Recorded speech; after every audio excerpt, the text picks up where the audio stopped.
Good morning, I'm Diana Cohen. This is Hawaii Matters. A psychic is a person who claims to use extrasensory perception, or ESP, to identify information hidden from the normal senses. The Gallup organization in 2005 did a survey and found that 41% of those polled believed in ESP, 26% believed in clairvoyance, 31% believe in telepathy or psychic communication. So, how does a psychic work? How do you know when you're seeing one who is legitimate? We have Daryl Harada and Melissa Krupinski, both Honolulu psychics, here to tell us more. Good morning. Hi, Diane. Hi, Dan. Good morning. So, first, Daryl, could you define what a psychic is? I think for everybody, it's a little different. For me personally, the word psychic literally translates to of the soul. And so a lot of people think of psychics as fortune tellers or gypsies or, strange individuals. But in my experience, it's just another form of engaging or sensing with the world, no different from using your eyes and ears, but the way we receive it is a little bit different. Anything to add to that, Melissa? Yeah, I agree with Daryl. It's about how we receive, hear, and then transmit the information. There's a lot of different kinds, right? So what kind are you guys?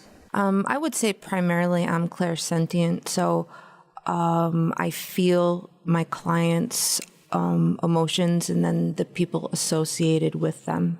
I'm also clairvoyant, which means clear seeing. So when I'm doing a reading, the information comes either through pictures that I see kind of behind my eyes in my head or feelings that I pick up from the client. Has it always been this way? I think the way I receive information is constantly changing, and I think of it like exercising a muscle. So the more I do it, the easier it is. If you are training for a marathon, you plug away a little at it every day, and now the information comes easily for the majority of the clients that I sit with. And you, Daryl? Originally, when I was a teenager, I would have dreams, and the dreams would come true, and that was very literal. So it's like I would have a dream of you and I sitting here, and it would replay in my head as it's happening, and it was really scary. So I don't know how, but I just sort of ignored it. I don't think you stop it from happening. I think you ignore it. But now in my practice, there's a combination of things, and I kind of believe I'm just sort of a channel for a higher power, so whatever's going to happen, happens. I tend to be, like Melissa, clairsentient first, which means I feel emotions or sensations, then I have to interpret that. I'll get pictures in my head, but they're not literal. Like everybody thinks we hear separate voices. If I'm clairaudient and I hear a voice, it sounds like my thought. It doesn't sound like somebody else's voice. You just know in the context of the message that it's part of the message. So if I get an image in my head, like a scene in a movie or somebody's face, then I have to understand what that means in the context of the message for the person. How do you know it's not just your thoughts? Like I'll be in a situation, I'll just think of stuff. Well, in a reading, there's an intention and an agreement for a particular event to happen, and we I typically start with a prayer so that I'm focused. But sometimes things pop in my head and I think it's too obvious, so I'll ignore it. And if it keeps popping back in my head without me thinking about it, then I tend to say it. Because sometimes the symbol doesn't make any sense. I have no context for it, right? So if I see a cat, I don't know what that means. I'll just say, I see a cat, and they'll be like, oh, great, that was my cat. Okay, at least you know what that is. I have no idea, so. I feel for me that I don't get as many symbols. It's more literal. When I hear stuff, it's a literal message. And when I see things, sometimes it's people that have passed over. It's more literal. I don't have to try to figure out symbolism as much as Daryl. Should I be scared to be sitting with you guys because you can read my mind? Oh, definitely. No, I'm just kidding. We have a code of ethics. I mean, I don't intentionally read people without their permission. And if I do happen to get hits, I stop and I ask, is this something I should say to them? Or, like, how do I bring this up without invading their privacy, or, why am I getting the message in the first place? I do the same. If I get information for someone that's not in the actual reading, I ask their permission to see if they're interested in the information, and it's a pretty gentle process as to not scare someone or make them upset in any way. I would think the big question a lot of potential clients have is, will you tell me bad things? I think there's a good way to word anything, and dropping bombs on people fills them with more fear than what they already have and makes them more anxious than they already are. I'm not a doom and gloomer. I think reading should be uplifting, and if you have to tell someone some information that's not so great, there's a pretty gentle way to do it. Do you tell people bad things? That's a difficult topic because we're stepping into the realm of prophecy. And in my view, all prophecy is given in if you don't do this, this will change. This will happen. And we have the opportunity to change. Even when I've studied the Bible in college, it was, this will happen to you unless you do this, right? So it's never set in stone. It's never an ultimate or absolute, this is what's going to happen. And so when I get information, I try to deliver it in a way that allows them the wisdom to change. And, human nature, is difficult to change. It's hard for us to change our habits. Prophecy is really no different from going to a doctor and telling him you have to change your diet to lower your blood pressure, you could have a stroke or a heart attack. And our job is sort of the same way on a more of an energetic level. It's life path. How do we change that? Is it possible to change it? And I'm always telling people, you can change destiny really easily. For instance, forgiveness. You forgive somebody, your destiny with that person changes, right? So prophecy is very flexible if we have the wisdom to know how to change it. Interesting. So how do you know when you're approaching somebody at a psychic fair or a website or whatever, what have you, that this person is legitimate? Personally, I don't think you do. And being a professional reader for the last 13, 14 years, it's a little bit like the Wild West. Why do people want readings? Why do they pay to get information from someone they don't know? I know for myself, I don't really get that many readings, but when I do, I would never get a reading with someone unless they were referred to me by someone maybe I trusted and respected, because I don't want someone, I know why I want a reading, and I want to go to someone like Daryl that can lead me toward a better place. I don't necessarily need heavy predictions, or I don't need to know what's going to happen when I walk into Starbucks a week from now. I'm looking for a little bit more direction, and I think referrals are a good way to do that. That again is very complex. I mean, I think it depends on what your level of awareness is and what you're trying to get. I believe there are people who I've met who I just thought were just complete charlatans, but on further examination, whatever message they gave the person somehow benefited them along the way, whether it was an accurate psychic read or it was a lesson for the person to learn about being gullible. There's always something of value in what is being done, right? So I used to be very sort of protective, that you should make sure you're talking to people who know what they're doing. And again, sometimes you don't know. It's sort of like trying out restaurants. You don't know if it's good until you actually go ahead and try it. And what you think of as good, the food I thought of is, as being really great maybe 20 years ago. Now I'm just sort of like, ooh, why am I eating that? That stuff is terrible. And so, some people come to psychics because they just want to alleviate their fears. They want to mitigate whatever they think is coming at them. So then we go into accuracy, right? And some people think accuracy is really important. So you want a psychic who's accurate. And like I said, destiny can change. So, I always give this scenario where if we're in a car, you're the driver, and I say, hey, in 5 minutes we're going to be in an accident.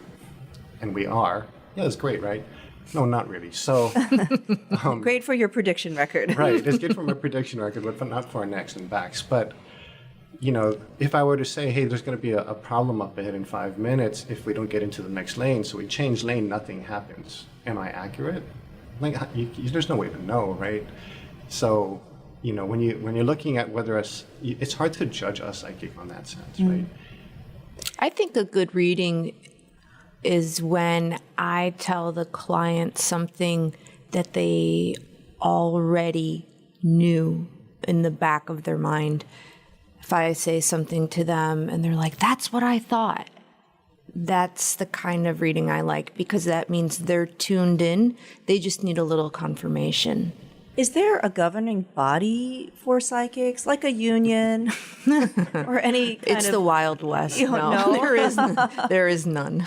There's your Jiminy Cricket inside of you, and I think if you're aware of your ego and your reason for doing the spiritual work, that's your governing body in the end, But there isn't. I think we need a Hogwarts. I think we need a professional organization to set standards of behavior.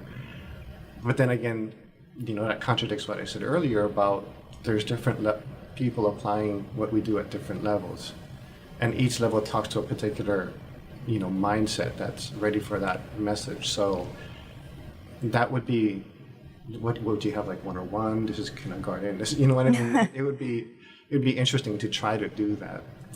I think it would be impossible. I think there are fortune tellers at state fairs, and I think there are high-end mediums and medical intuitives. I think it's just too large. There's just too many things happening within it. I don't think that would be possible. And here's another interesting thing, at least from my perspective, is you can buy a deck of tarot cards, not have any psychic ability whatsoever, but have an intention to get a question answered by shuffling the deck.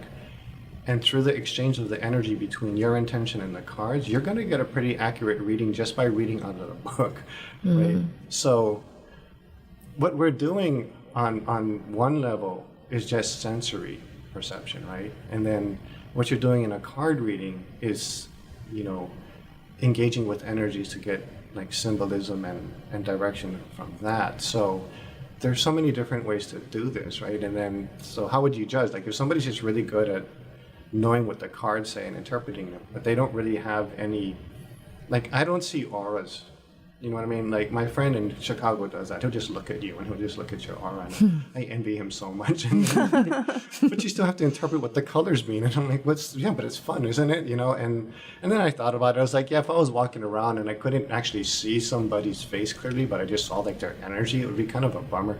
So I don't see auras either. Right? I mean, I had a Native American medicine man tell me that spirits were going to come and talk to me just like I was talking to him. And I was like, I don't know if I would like that. Like sidle on up and sit there next to you. You're walking down the street and like, God, are you real? Gosh, that seems like it would be scary. No. No? Again, in my perspective, because we have free will, due to free will, we can tell God to leave us alone, so God leaves us alone, right? Any spirit being has to obey the same rule. It's like if you have a ghost in your house, hey, leave me alone, get out of my house. Wait, do you guys see ghosts? Spirits? I feel them. Yeah. Really? Yeah. Humans are more scary, though. Yeah, that's true. You have more to fear from the living than the Right. dead. Yeah. I feel that whenever I don't do a ton of mediumship, but I was doing a reading a week or two ago, and a woman was in a not very good place emotionally, and her deceased aunt came through and just came on through, and I was able to give the woman the information, which was a great source of comfort for her, and to me that's a win-win. Not scary at all, and the person receiving the information felt a tremendous amount of relief afterwards. Daryl, you said a moment ago about trusting your inner Jiminy Cricket, so trusting your gut instinct. Is that what you meant? That and just your sense of what's right. What if I don't have a Jiminy Cricket? I'm never sure. I'm always like, I wonder if. So is there a way to develop this for everybody? Yeah, I think there's an absolute way to develop it. And I relate it back to muscle memory. The more you do it, the more you can quiet your mind. If you feel you need tools like tarot cards, I'm also a palm reader. People use pendulums or oracle decks. That helps you focus, and the more you do it, the better you get. The word development is kind of tricky because, I had a med student ask me, she was like, how do you turn it off? I said, how do you turn off your eyeballs? And I was like, you can't turn it off, you can't turn it on, it's there. It's just a way of sensing the world. That is not what we're developing. What we're actually developing in training is awareness of it, because we've been conditioned out of it, because our education system is mostly intellectual, right? So it's not sensory based. And so we tend to lose our awareness of just sensing the world and feeling it. And I think that's why kids nowadays are into extreme things, because they go from a classroom where they can't feel anything and then they just want to feel everything. And so they go very on the other end of the pendulum. So a lot of the tools that we are using is just beginning the dialogue process between this other way of sensing the world and then getting more familiar with it. And that's really all that it is. It doesn't necessarily, like some people think the more psychic you are, the more spiritual you are. And that's a false idea. That's like saying a dog who can hear and see at different frequencies, is more spiritual than, another animal or a person, or that a blind person is less spiritual than a person with sight. It's just not true. From what I understand, Lucifer was an angel, very powerful, right? But the power has to be used in a way that is loving and compassionate and just it helps people improve their life. Right? So I'm really into yoga, and one of the Yoga Sutras talks about the answer, you just have to quiet your mind and listen to what's inside. So is that kind of what you're talking about? Yeah, I think so. And it's easy. We live in a society that's loaded with distractions 24 hours a day, either through our devices, or sitting in traffic. So to be able to quiet the mind, not so easy. But yeah, I think all the answers are inside. It's difficult. It's difficult. Also to even do this for a living or to help other people, you have to really be in a spot. I know to do this kind of work, it makes me a better person. I have to have a certain amount of integrity to do it. I have to want to do it. And to move forward with it, I have to live a certain type of lifestyle. Give us an example then of how one in your practice would quiet the mind and get in touch with their inner self. There are so many different techniques. I use an Aikido technique. So there's a point below the navel, four-finger widths directly below the navel, and I use it as a centering technique to quiet my mind. It's tricky when it's your own question. Like, I don't like to read my family or anybody I have an emotional attachment with, who I might have a desire outcome for, even myself. So what I want and what God is telling me or the universe is telling me is sometimes very much at odds. And so, you could do a meditation, like a mindfulness meditation, to learn how to calm your mind. But even when the mind is calm, sometimes it's a very subtle nuance between what you want and what you receive. If you're just joining us, I'm Diana Cohen. This is Hawaii Matters. We're talking about ESP, extrasensory perception, with Honolulu psychics Daryl Harada and Melissa Krupinski. Even if one doesn't become psychic through all of this energy work, quieting the mind, trying to develop an inner intuition, there are benefits for the average person, right? Yeah, definitely. I think of a lot of the tools I use is even being functional art. I have a big collection of tarot cards, and I love the idea that you can get information from them through the art on the card. I think that doing this for a living keeps me on track with my own life and how I lead my life. And again, I think doing this and receiving the information, I have to be in a certain space. I find that surfing helps me with that, kind of washes the old stuff off and allows room for new information to come in. They do say that the ocean is very healing. Yeah, cleansing, right? And you offer channeling classes? Yeah, channeling and palm reading classes and tarot classes as well at Sedona at Ward Center. What do you think, Daryl? I feel like the real end game of engaging in any of this stuff is realizing a larger existence, of realizing that life goes on after you die, that you can be more in touch with everything, the people you love, the earth, and through that being in touch, it's sort of a spiritual yoga. You're uniting, you're becoming one with everything, and it will lessen your fear of death, and it will give you a broader understanding of your existence.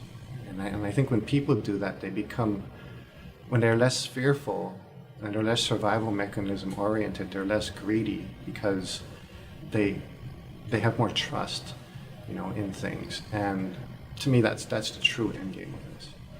Well, we are going deep for 6:30 in the morning. That's why church is in the morning, right? Right. Oh, I was reading your website, and you have something on there called Psychic Dojo or something. What is that? I've been kind of playing with different ideas. I mean, I like to teach people to use their own abilities to improve their life rather than fear a future. So, how do you get up? How do you change your vibration? It's kind of weird, right? Like, I do house blessings and stuff, and people, if I go up to a guy and I'm like, hey, you got a ghost, they'll believe me. You know what I mean? They'll be like, oh yeah, but if I go, hey, you got an angel in your house, they'll be like, what the hell's the matter with you? Right? So it's really easy for us to believe in a lower dimension for some reason, but not the higher dimension. And because we have this fight or flight survival brain that wants to protect us from harm, so we have to be aware of this negative stuff. But if we can change our focus to the positive, to the more, to the higher powers, then life will improve. And it'll get better just by shifting your vibration. What is this word vibration that you're mentioning? I don't understand. Quality of energy, like density of energy. Like, table's very dense vibration. It's very hard, so it's like of a lower frequency. And the higher we get, the more kind of spiritual it gets, I guess, or loving. So things are smoother, easier to flow. I think things manifest faster. I think they're in a higher dimension or higher frequency. There's less fear. There's less anxiety. I think it's if you're living down here and then you bring it up a notch, everything comes up a notch. That sounds great. How do I get there? Well, see, that again, that's another one of the problems we have with language is when you say, how do I get there, you don't realize a part of you is already there. And if you look at, the only two religions I can cite are Christianity and Buddhism. Christ said the kingdom of heaven is within and the kingdom of heaven is at hand, which means it's inside of you and it's around you. The Buddha was an enlightened being experiencing nirvana in a physical body. So he's representing that it's right here as well. We just don't see it, right? And so that's part of the reason I tell people to train in this, is so that you can see it and you can experience it, and you're not just trusting your five senses to assess everything. So that's what you're training people for in your dojo? Yeah. Give me an example. I can't visualize it still. Okay. So this is a really easy one. Think of a memory that brings a warm, loving feeling to your heart, right? And let that memory just sit inside of you, and then detach from the memory, but keep the feeling. And then expand the feeling and fill your whole body with it. Okay. Now, the only reason you can fill your body with it is because it's there. Right? You can't experience something that you don't have. Okay. Right? So we're created in the image and likeness of God. Jesus said God is love. We're the image and likeness of love, in my view. So when you actually fill your body with that energy, you kind of relax, right? Because it's natural. And if we can hold that energy, you know, and not get distracted by other things, life will be a little bit smoother. I mean, it's easier said than done, I know, because I keep losing it. So I would like supposed to admit that. No, it'd be cool to say I was a master at this and I can do it, but I'm just a messenger. So, you know, I'm still practicing. How did you learn this or develop this? It doesn't seem like there would be, you know, a playbook for a psychic how-to. That's why there wasn't a playbook. You know, there was an exploration, and I was just really frustrated. I don't know about Melissa, but I was like, hey, there's no technique. And so I received one. Right? Yeah, it's a journey. It's a journey doing this. It's ever changing and learning it, and what works well for yourself or what works well for clients, or how to do this and not be completely drained and exhausted by it. But growing up as a really clairsentient kid, I felt everyone's emotions. So if someone in my family came home and I could just tell that they weren't well or not in a good mood, and I'd say, well, how are you? I'm doing fine. So then you start to doubt, right? Because what you feel, and I could, as a small kid, read other people's emotions well.